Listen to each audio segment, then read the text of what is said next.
Have you ever wondered how to prepare healthy food that actually tastes good? Well, stay tuned while Evita Tezeno, Brenda Kemp, and yours truly, Nyse Collins, show you just how to do it and give you a taste of paradise.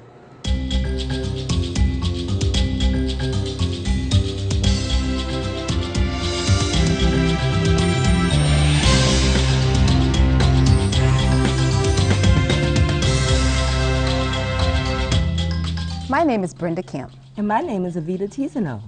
Evita, I love pasta. Me too. Well, one of the things about turning raw was how was I going to give up pasta since I love it so much? Yes. Well, today's recipe is Fiesta Zucchini pasta with raw marinara sauce. So let's talk about what the ingredients are. We'll be using 4 medium zucchinis, 1 cup of cilantro, 4 green onions chopped, 2 tablespoons of garlic cloves minced, 1 cup of cherry tomatoes chopped, a half a cup of red bell peppers chopped, 2 tablespoons of black sesame seeds, and 2 cups of spinach. So let's begin.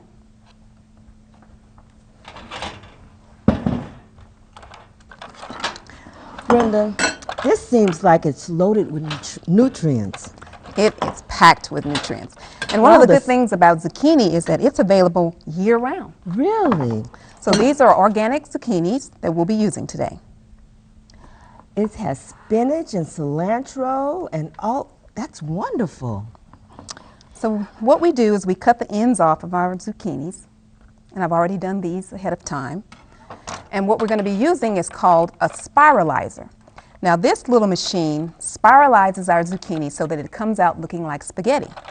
Wow.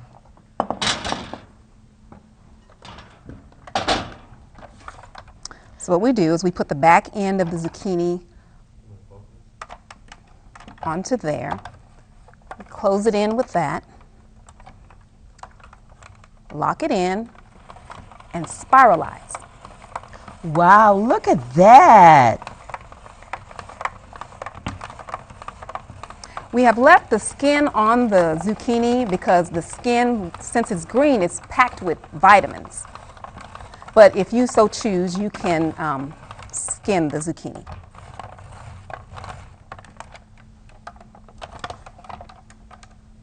And you said that zucchini is year-round? It is year-round, so that means you can enjoy it all the time. I can have pasta every day. Wow, that is amazing. So this cores the zucchini? This is the Actually, seed. you can juice the zucchini. Oh, really? Wow. And did you know that zucchini is 95% water? Wow, so that means that, no, it's not fattening. Like pasta is very fattening. That is so awesome. And this is good, too, for people that are allergic to wheat. Yes. And they can have pasta also without having the wheat. Exactly. That is pretty awesome. Zucchini also is loaded with vitamin C. Oh, that's really good as well. Let me get that bowl for you. Okay.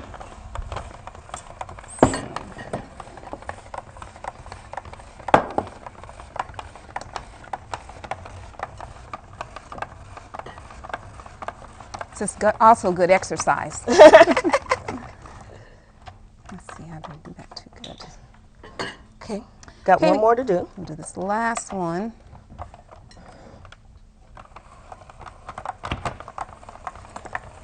So, Real good. Leaving the skin on, look at the color of the zucchini mix. Oh, it makes it real pretty. Okay, I think that's about enough. Okay. Let's get this out of your way. Kind of stick on the counter. Okay. Okay, so this is our beautiful color here.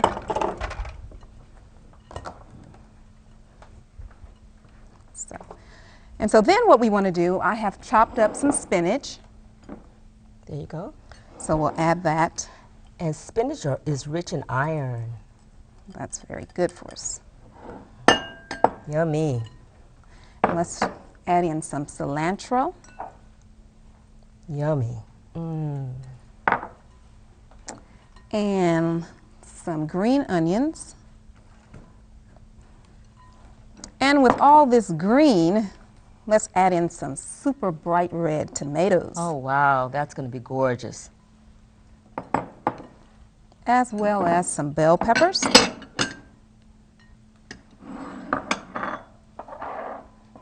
And with all this color, this is where we get our zucchini, our Fiesta name from. And you're going to put in some black sesame seeds. And black sesame seeds. Awesome. That's beautiful.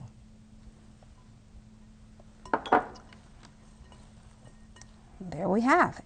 So we're going to clear these things away and let's start on the marinara sauce. Okay. And what you need for the marinara sauce is 4 Roma tomatoes chopped, 1 cup sun-dried tomatoes soaked and drained, 1 1/2 cup of red bell pepper, 1/4 cup of extra virgin olive oil, 2 cloves of garlic crushed, 1 teaspoon of sea salt, 2 tablespoons of fresh basil mixed, 2 tablespoons of fresh oregano minced, and 1/4 cup of olive oil. So let's begin. We have the Roma tomatoes and the sun-dried tomatoes, bell pepper, oregano, basil, garlic, sea salt, and olive oil. Can you believe that this is not cooked? No stove required. Wow, I'm wondering how that's going to taste. So we're going to process it now.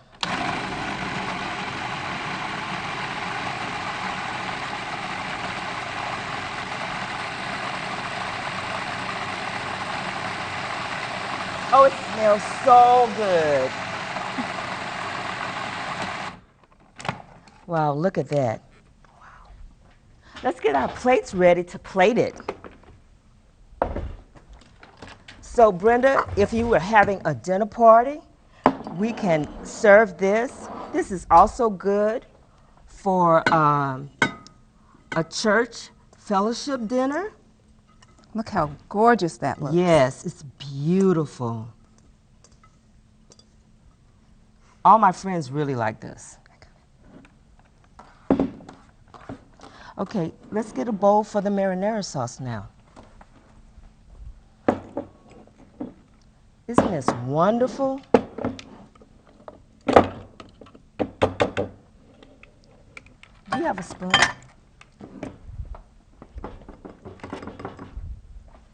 Okay, wonderful. So there we have it. Fiesta pasta with raw marinara sauce. Isn't this wonderful and beautiful?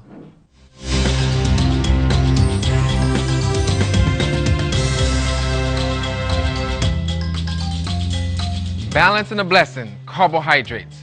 Did you know that God wanted his people to be balanced in all their blessings?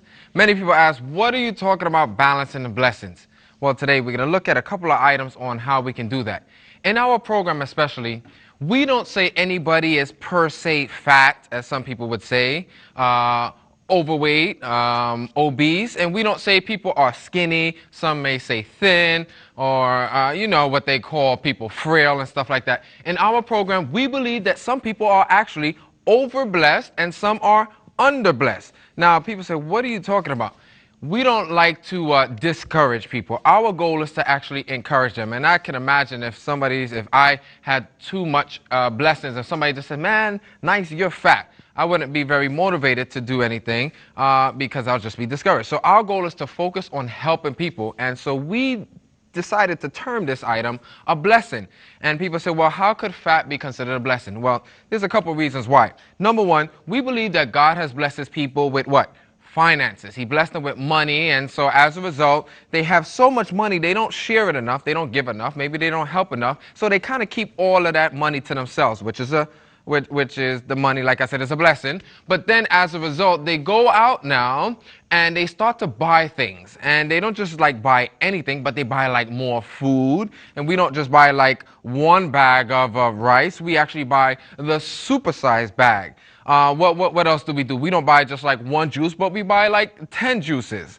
And so as a result, we don't even shop at regular supermarkets anymore. We go to the wholesale places. And the funny thing is, our families haven't gotten any bigger. They actually got smaller, but we're buying more. So what do we do with all of this food that we have been blessed with because of the financial blessings? Now we have more money to buy more food.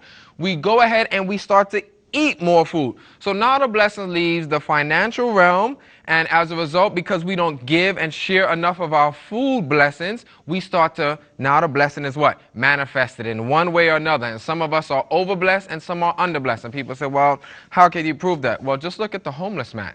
He doesn't have the financial blessings. And so in general, you won't see the homeless people who are overblessed. They are usually underblessed because they only eat enough to like survive. And so our goal is to teach people how to balance the blessings. We had an opportunity to work with one young lady. She had over 350 plus blessings.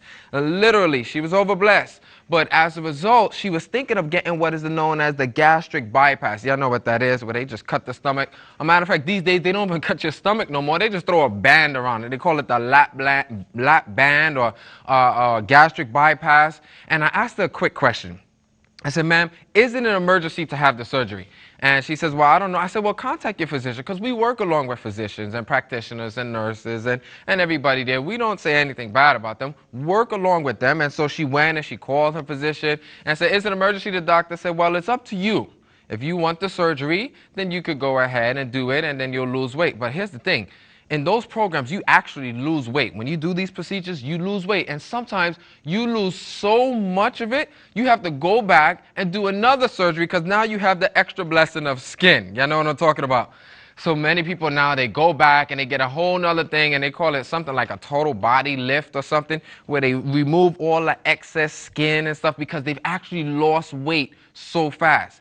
That's why we don't encourage people, or we don't tell them we'll teach you how to lose weight. We'll teach you how to balance the blessing. Because if you are overblessed and you follow the plan that God has given you, you come right to where you need to be. If you are underblessed, what will happen? You will balance right up to where you need to be. I used to be right around there. I used to be about 220 and stuff. I was playing football and I was overblessed. But then when I started learning this information, my blessing started to balance, and I came down right to where I need to be. And the funny thing was, that was like over 17 years ago. Do you know, I'm still eating the same food today, and when it was happening, when I started to like lose weight, I was like, man, I'm withering away, what's happening? But as a result, I peaked or I balanced right where I needed to be, and then that was it. I stayed the same. Now, if I'm in the islands or in the Caribbean where the food is heavier, I will probably add maybe 1 or 2 more blessings. If I'm in Asia and the food is much lighter, I'll probably go down 1 or 2. But you don't have these peaks and troughs, you know, these 20-pound weight increases and these 10 pounds decreases. You will balance your blessings as a result. So I just want to encourage you, let's try to start balancing these blessings. We're not here to lose weight or gain it. We're just going to follow the plan that God has given us, because it's in our DNA how we should look, what size we should be, and all of that. So you all don't have to worry.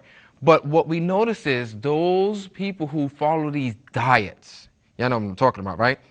When you take the tea, one person said, if you take the tea and you try a diet, so take tea off a diet, and you will, if you try a diet, you will die. And I'm not going to say that all diets will kill you, but it's almost true, because most diets, what will they do? They will take something necessary out of your lifestyle, something that your body needs and craves for. And as a result, if you continue to follow them without making any other changes, then eventually something will go wrong, because your body needs something from that. So we're not going to try a diet today.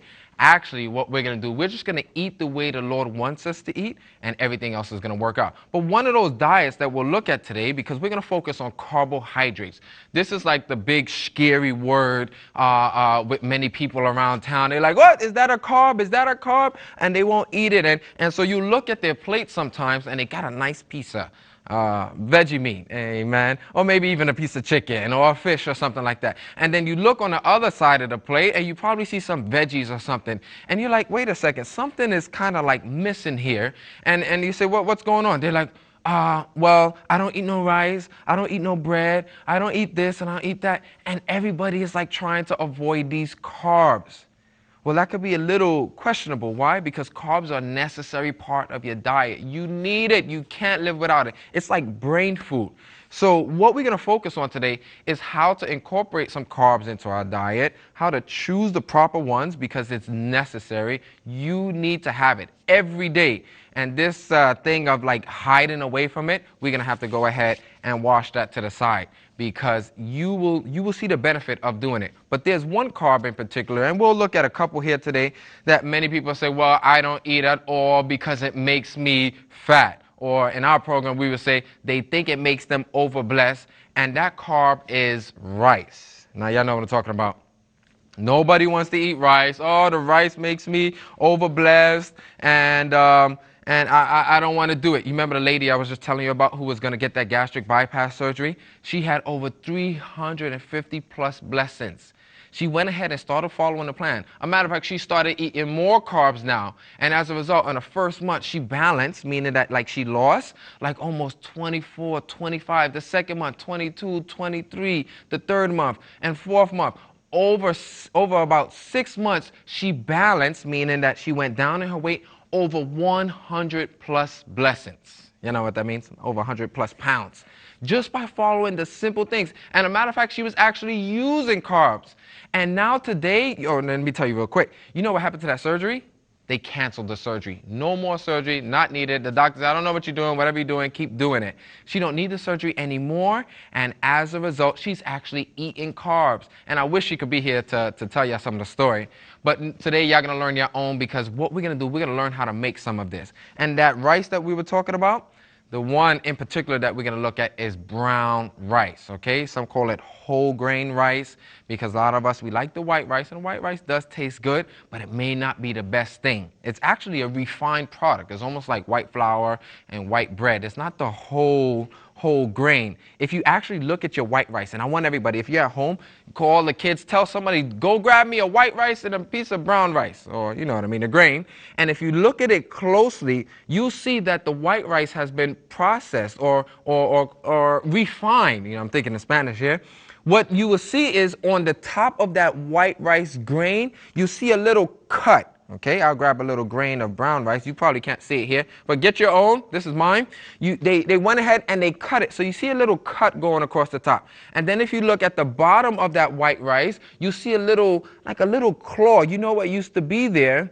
That used to be the germ. They cut that off. The thing that they cut off the top was the fiber or the bran, which is necessary. And then so they cut off the fiber, then they dig out the germ, and then the last thing you're left with is a piece or a grain of white rice. This is like the leftover stuff. And you know what the funny thing they do?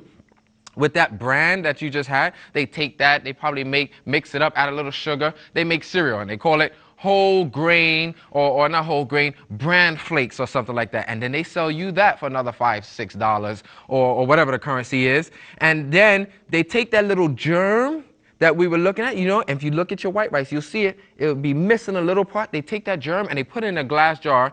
And then what do? They tell you, oh, when you have your bran flakes in the morning, make sure you add 2 tablespoons of wheat germ. So they made another $5 and $6 off of you, or whatever the currency is. And as a result, you're left with the white rice. And so you're adding all of these things back into your meal that you could have had if you just ate the whole grain. And I had to learn this the hard way. As a result, if anybody's using white rice, white bread, or something like that, you're going to notice that you may have a little problem going, you know, to the bathroom. Number 2 is because it is missing that bran or that fiber. So when it hits the system, it becomes like glue. If anybody used to fly kite long time ago, when I used to be young, I don't think y'all were around, we used to fly kite. We didn't have Elmer's glue and all these glues, right? So what we would do is we'll take the white flour, mix it with a little water, and we put that on a stick, put the kite on top, let it dry, and then you'll be flying kite. That's what those white products do. They work almost like glue. So be careful. But what we're going to do, we ain't going to add no glue to our system. We're going to go ahead and let things flow naturally. And we're going to do that by making the flaky brown rice. Here's the recipe. All you need is 2 cups of brown rice, 4 cups of water, 3/4 teaspoon of salt.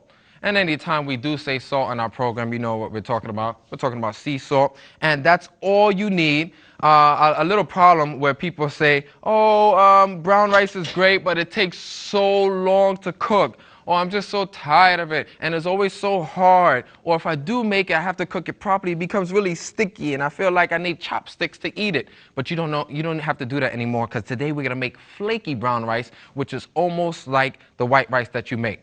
All you need is a nice little skillet, as we see here. I went ahead and I turned on the fire because you're going to need it to get a little hot, all right? Matter of fact, I'm going to turn it up even more to make sure we get the heat going. You don't need any oil or anything like that. And you just take that 2 cups of brown whole grain rice. And a lot of people say, well, that's a little bit more expensive than white rice. And I'll explain that here in a second. But first, I'm just going to pour that in here dry. And you're going to get it nice and hot till you start hear it crackling. And it's going to start, the color is going to start getting brown a little bit. They say, well, a brown rice is more expensive than a white rice. And you know what? They may be onto something. But actually, you're going to save even more. Why? Because you eat less brown rice than you would white rice. Anybody ever went to like lunch or something like that? Or even at your house, when you have white rice, you would take a big plate of white rice and you eat it, and you'll still be able to call for what? Seconds. You're like, oh, can I get some more of this? You know, rice and peas, or just white rice with some more of whatever other items that you had accompanying it. But when you have brown rice, if you ever notice, when people are about to serve the brown rice, they're like, wait! Just give me maybe a spoonful. Now, why are people so afraid of the brown rice? You know why they're afraid? Because the brown rice is actually a whole grain, and you can't be calling for seconds. Why? Because when you eat that whole grain, that fiber, remember I told you that little part that they cut off of the white rice? That fiber is indigestible. What that means is your body can't per se break it down, so what it does is that it expands on you, and then you start to get what? Full faster just by eating this. So as a result, you may not be calling for seconds. Why not? Because you are actually fuller now. And as a result, what is that fiber going to do? As it starts to pass through and it expanded on you, it's going to go down the digestive tract, and it's going to start scrubbing down the walls, you know, all of that glue that I was telling you about. We don't need to detoxify the system. The food will do it naturally for you. And that fiber will start to pull it all out. And people say, how do you know when it's coming out? Don't worry, your body will tell you, because you'll be running to the restroom. And that's what happens with the whole grain brown rice. And I hope y'all don't mind that I'm talking about, you know, the restroom and stuff like that, because it's very, very important that we have proper movement. And y'all know what I'm talking about. I'm not talking about dancing. I'm not talking about exercising. I'm talking about proper movement of the bowels there to go to the bathroom. So what you do here, you just shake it up there a little bit. If you notice, it's starting to get a little brown. Matter of fact, it'll even smell like popcorn a little bit. That's why people enjoy doing it this way. It smells like popcorn. You get it a little brown, not too much. And this will actually help us to cut the cooking time down on the brown rice. So as you see, it's getting rolling there. Then I'm going to go ahead and I'm going to take my 4 cups of water. Simple rule of thumb with brown rice. For every cup of rice, then you add 2 cups of water. Now it's nice and hot, so you're going to get a little. There you go. Oh, that's what I'm talking about. You all who say you don't cook brown rice, from now on, you will never be able to say that. And you add a little bit of salt there for flavor. I know some people would add a little bit of oil. Some people would add garlic. I mean, it's up to you. I'm just going to make the nice basic one that you can use. You keep that on high. You let that boil a little bit, follow the instructions. When it comes to a simmer and it starts boiling, then you put it on low. You don't want to interrupt it too much. Just trust and obey, because there's no other way to be full and happy unless you trust and obey. So you're going to go ahead. I'm sorry for singing for you all. You're going to go ahead and you're going to leave that there, let it boil up a little bit. Then you put it on low heat. And we don't have that. It'll be good for about 30, 45 minutes. It should be ready. And this is one of the keys to balancing your blessings is following a schedule. And we'll talk about that another time. And I'll leave that there for you. But I already have a finished product, okay? And this is how it should look there. Let me get a little fork so you all can see the fluffiness of it. As you see there, I sprinkled some parsley and a little paprika. Y'all know what paprika is. It's actually dried red bell pepper, and that is your flaky brown rice. No more excuses for not being able to cook brown rice. Why else is this good for balancing those blessings? Number one, it's a whole grain. Okay, so we have a whole grain item here. Number two, as we talked about, that little fiber there is indigestible, so it's not going to let excess things hold on there throughout the digestive tract. And number three, you eat less of it because you get full faster. But there's a couple of other carbs that people are afraid of. And if you take a look here with me, what do we have here? We have some bread. We have some whole grain bread. This is crucial. We need to start buying some more whole grain bread. A simple rule of thumb is that when you buy this whole grain bread, that it should only have about 3, 4, 5, maybe maximum 6 ingredients. Have you seen the loaves of bread lately? I mean, one whole side of the loaf is ingredients. And there's a little rule of thumb. When you start reading those ingredients, okay, if there is something on there that you can't pronounce, go ahead and just put it down. There's an old rule. When in doubt, leave it out. And that's what I want everybody to do. When you start reading ingredients and stuff at your supermarket, if you don't know what that means, just, exocrillosphate. I just made that up. Don't worry about it. Don't look for it. When you see stuff like that, put it down because it's probably no good for you, okay? And so when you're going ahead and looking at the ingredients, it should only have about 3 or 4 or 5, maybe max 6 ingredients, not a whole list. And so what we find is whole grain wheat, whole grain flour, whole wheat. These are the items that you want to look for. I even found more than likely in most places, I find whole wheat pita is pretty good. They only have a few ingredients. So those are some of the items. But there are some other carbs that people are so afraid of. And it's crucial that we understand this. There's 2 of my favorite. I don't know about you all, but maybe it's your favorite too. And one is potatoes, baked potatoes and sweet potatoes. Everybody is afraid of the potatoes. They always say, oh, the potatoes is fattening. Now, poor potato, because it's my buddy and it's actually one of the best friends of the stomach. The poor potato gets the blame. Remember, we went over this. The good guys get the blame. It's not the potato that was bad. It was what we did to the potato that was bad. We baked it and he was healthy. Then we put so much stuff on top of it, which caused the problem. So most whole grain items are actually good. All of them are good. The problem is what we do to it. So enjoy some flaky brown rice and have a good time. And let's balance some blessings today.